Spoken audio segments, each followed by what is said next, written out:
প্রিয় দর্শক, আপনারা কেমন আছেন? আশা করছি ভালো আছেন। আজকে এই এপিসোডে আপনাদেরকে বলবো, আপনি এই মুহূর্তে সোনা কিনবেন না অপেক্ষা করবেন?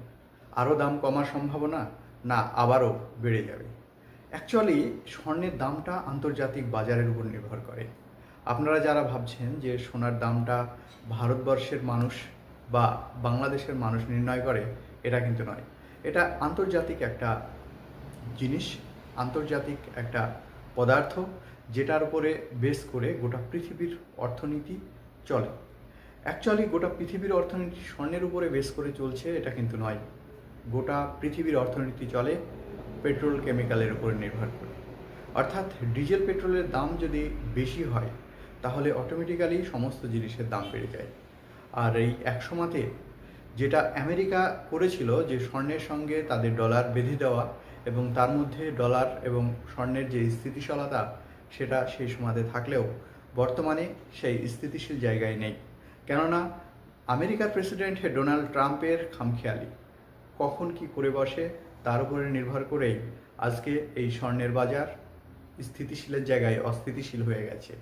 তবে আপনাদের সামনে বলে রাখি, এই অস্থিতিশীল বাজার বেশি দিন থাকবে না। কেন থাকবে না তার নির্দিষ্ট আপনাদের প্রমাণসহ বলছি। দেখুন, আপনার সঙ্গে কোনো একটা জমি সংক্রান্ত বিষয়ে কোনো একজন মানুষ টাকা নিয়েছে আপনার কাছ থেকে। সাপোজ কিছুদিন পরে সেই টাকা ফেরত চাইছে। আপনি যদি সেই টাকা দিতে না পারেন, তাহলে সে বলবে যে আমাকে জমিটা দিয়ে দাও। তখন আপনি বলবেন, জমিটা আমি দেবো ঠিকই, কিন্তু জমিটার মূল্য এই মুহূর্তে 20 লক্ষ টাকা প্রয়োজন। এখন স্বাভাবিকভাবেই বাজার দর হিসাবে দেখা যাচ্ছে সেই জমিটার মূল্য 10 থেকে 12 লক্ষ টাকা। তাহলে আপনি কেন 20 লক্ষ টাকায় কিনবেন? টাকাটা তোলার যেহেতু খুবই দরকার, তাই জমিটা আপনি নেবেন ওই 20 লক্ষ টাকা দিয়ে। এটাই ঘটেছে স্বর্ণের মার্কেটটাকে কেন্দ্র করে। চীনের মতো দেশ যে পরিমাণের স্বর্ণ কিনছে, আপনারা ধারণাও করতে পারছেন না। চীন কেন এত স্বর্ণ কিনছে? কেননা চীনের রিজার্ভে যে ডলার, সেই ডলার শূন্য করতে চাইছে। স্বাভাবিকভাবেই আমেরিকা বলল যে আমি যেহেতু তোমাকে এই ডলারের পরিবর্তে স্বর্ণ দেওয়ার প্রতিশ্রুতি করেছি, দেবো, স্বাভাবিক ব্যাপার, কিন্তু এই স্বর্ণের মূল্য এত লাগবে। আর আন্তর্জাতিক বাজারে তো এই মূল্য নেই, আন্তর্জাতিক বাজারের মূল্য বেড়ে যাবে।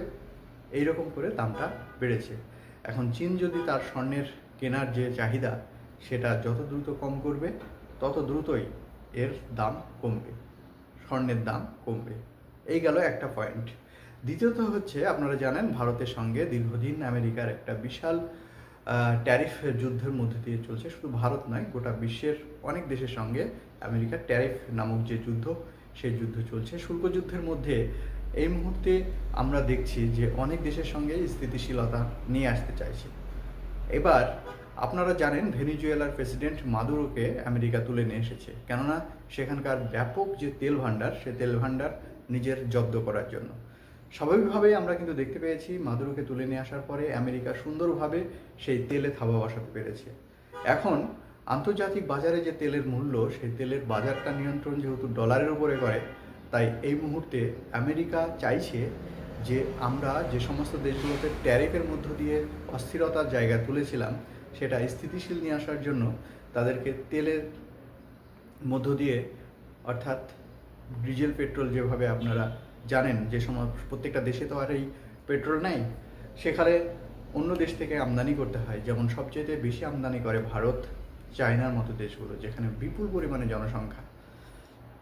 সেক্ষেত্রে রাশিয়া এবং ইরানের কাছ থেকে তেল কিনতো কারা? কিনতো এই চীন এবং ভারত। ভারত ইতিমধ্যেই একটা ট্রেড ডিলের মধ্য দিয়ে রাজি হয়েছে ভেনিজুয়েলার তেল কেনার জন্য। এখন বাজার অনেকটা স্থিতিশীল, ট্যারিফ অনেকটা কমে এসেছে। আগামী দিনে স্বর্ণের দাম অনেক স্থিতিশীল হবে, অনেকটা পড়ে যাবে। কেন বলছে অনেকটা দাম কমবে? কেননা মানুষের আয়, গোটা পৃথিবীর মানুষের যে পরিমাণে রোজগার, সেই রোজগারের উপর নির্ভর করে সমস্ত জিনিসপত্রের দাম হয়। এখন আপনার কাছে যে পরিমাণে টাকা আছে, যে পরিমাণে সম্পদ আছে, সেই সম্পদের যদি আপনি এই মুহূর্তে আপনার বাড়ির জন্য একটি গোল্ডের চেন কেনার ব্যবস্থা করেন, সেক্ষেত্রে আপনাকে মনে হচ্ছে যেন 5 কাঠা জমি বিক্রি করতে হবে। এইরকম স্বর্ণের দামের পৌঁছে গেছে। তাই স্বাভাবিকভাবেই আমরা এই রকম মুদ্রাস্ফীতির মধ্য দিয়ে গোটা পৃথিবীর মানুষ চলতে পারবে না। এটা যারা সাম্রাজ্যবাদী আছেন, প্রত্যেকটা দেশ যারা সাম্রাজ্যবাদকে কায়েম করে রেখেছেন, তারা এত দ্রুত এই পৃথিবীর মানুষকে শোষণ করতে চাইবে না। কেননা এই দ্রুত যদি মুদ্রাস্ফীতি গোটা বিশ্বে বাজার দখল করে নেয়, তাহলে মানুষের মধ্যে অস্থিরতা আসবে এবং প্রত্যেকটা দেশের মানুষের মধ্যে একটা ভ্রান্তি ধারণা তথা আন্দোলনরত পরিস্থিতির মধ্যে চলে যাবে। তাই এত দ্রুত হাতের নাগালের বাইরে যেতে দেবে না এই মুহূর্তে যে সমস্ত দেশগুলো সাম্রাজ্যবাদের পৃষ্ঠপোষকতা করেন। আপনারা জানেন, ভারত, বাংলাদেশ, পাকিস্তান, বিশ্বের প্রত্যেকটা দেশই এই মুহূর্তে সাম্রাজ্যবাদীদেরই পৃষ্ঠপোষকতা করে। তাদের মূলধন, তাদের টাকা আরও আরও আরও এরকম একটা পরিস্থিতির মধ্যে দিয়েই গোটা পৃথিবী চলছে।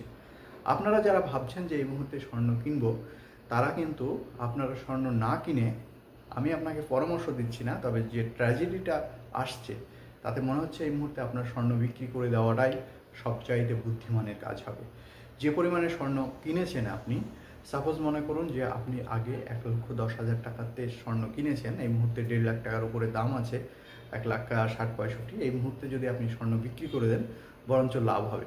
যারা স্বর্ণ ব্যবসা করেন, যারা স্বর্ণ নিয়ে কালচার করেন, আন্তর্জাতিক মার্কেট নিয়ে দেখাশোনা করেন, জিও পলিটিক্সের ভিডিও দেখেন, অন্ততপক্ষে তারা আমার এই কথাগুলো বুঝতে পারছেন যে আমার যে চিন্তাভাবনা থেকে বলছি আপনাদেরকে, এই মুহূর্তে যাদের ঘরে স্বর্ণ আছে, বিশেষ করে যারা বিজনেসের পারপাসে স্বর্ণ কিনেছেন, তাদেরকে বলবো যে আপনারা স্বর্ণ বিক্রি করে দেন। আপনাদের আবারও 1,10,000-এর মধ্যেই স্বর্ণের দাম আসবে।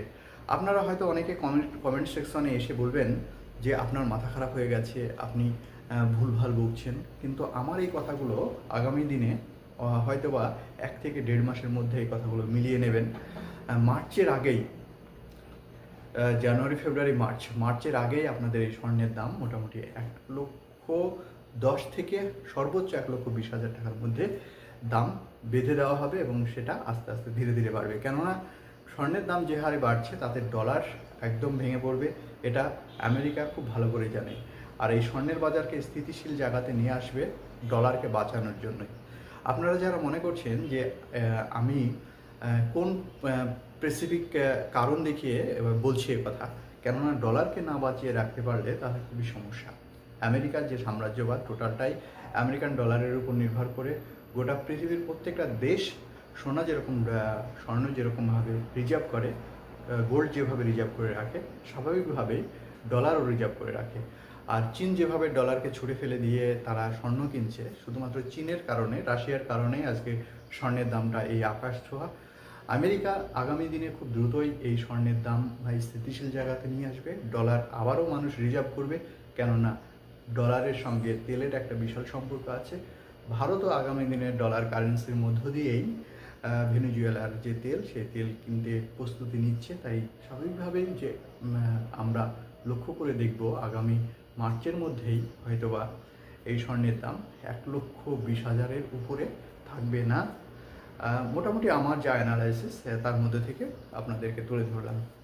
এবার আপনি বলবেন যে স্বর্ণের দামের সঙ্গে ডলারের যে সম্পৃক্তি, তাহলে তেল কেন আসছে? কেননা তেল যতদিন পর্যন্ত ডলারের মধ্য দিয়ে আদান প্রদান হবে, তেল যতদিন পর্যন্ত ডলার মিডল ইস্ট করবে, ততদিন পর্যন্ত ডলারকে ভেঙে দেওয়ার মতো পরিস্থিতি দেশের আসবে না। তাই আস্তে আস্তে ধীরে ধীরে, আপনারা জানেন, ব্রিক্সভুক্ত দেশগুলো তারা চেষ্টা করছে যত দ্রুত সম্ভব আমরা আমাদের নিজেদের দেশের ভিতরে যে কারেন্সি, সেই কারেন্সির মধ্য দিয়ে আমরা আদান প্রদান করব। আমরা আমদানি রপ্তানির যে দ্রব্য, সেই দ্রব্যের মধ্য দিয়ে স্থানীয় দেশের যে টাকা, সেই টাকার মধ্যে লেনদেন করে আগামী দিনে নিশ্চয়ই এই ডলারকে ভঙ্গুর করে তুলব। তবে এটা সময় সাপেক্ষর ব্যাপার। এখনই যদি বলেন যে এক্ষুনি করতে হবে, এটা কিন্তু সম্ভব নয়। তাই পরিশেষে আর ভিডিওটি লম্বা করব না, আপনাদেরকে আবারও বলে রাখছি, এই মুহূর্তে যারা আমার ভিডিওটি দেখছেন তারা মার্চের মধ্যেই মোটামুটি 1,10,000 থেকে 20,000-এর মধ্যেই স্বর্ণ একটা স্থিতিশীল বাজার বিলং করবে এবং শেয়ার মার্কেট আগামী দিনে আবারও উচ্চ শিখরে পৌঁছাবে। কেননা ডলার যদি এই মুহূর্তে ভেঙে পড়ে তাহলে আমেরিকার সাম্রাজ্যবাদ ভেঙে পড়বে। আমেরিকা কোনোভাবেই চায় না যে আমার ডলার ভেঙে যাক আর গোটা পৃথিবীতে তৃতীয় পক্ষ, অর্থাৎ আপনারা জানেন চীন যেভাবে সামনে এগিয়ে যাচ্ছে, সেই চীন এই গোটা পৃথিবীর শিখরে পৌঁছে যাক। ভারতও চায় না, কেননা সেই কথাই আছে না যে আমি প্রথম হতে না পারলেও অন্ততপক্ষে তৃতীয় জনকে প্রথম হতে দেব না। এই যে একটা সিস্টেম, সেই সিস্টেমের মধ্যে দিয়ে চলছে ভারত, এবং ভারতের সঙ্গে দীর্ঘদিন যে চীনের সম্পর্ক অবনতি, সেই অবনতির জায়গা থেকে কখনোই স্থিতিশীলতা আসেনি। একটা ব্রিক্সভুক্ত দেশ হিসাবে তাদের মধ্যে সৌজন্যমূলক সাক্ষাৎ হচ্ছে, কিছু শিথিলতা এসেছে, কিন্তু আপনারা দেখেছেন চীন কীভাবে পাকিস্তানের সঙ্গে তারা যুদ্ধ সামরিক বেচাকেনা বাড়িয়েছে। আপনারা দেখেছেন বাংলাদেশের সঙ্গে চীনের যে কূটনৈতিক জায়গা ভারতকে বাদ দিয়ে তারা করছে, সেটাও আপনারা দেখেছেন। তাই স্বাভাবিকভাবে কোনো দেশ এটা কিন্তু চায় না। সো ভালো থাকবেন, সুস্থ থাকবেন। আগামী দিনে নিশ্চয়ই স্বর্ণ যারা কিনবেন সাবধানতা অবলম্বন করবেন, এবং স্থিতিশীল মার্কেট আসা পর্যন্ত একটু অপেক্ষা করে সোনা কিনুন। অবশ্যই নিজের প্রতি কেয়ার রাখুন। ভালো থাকবেন।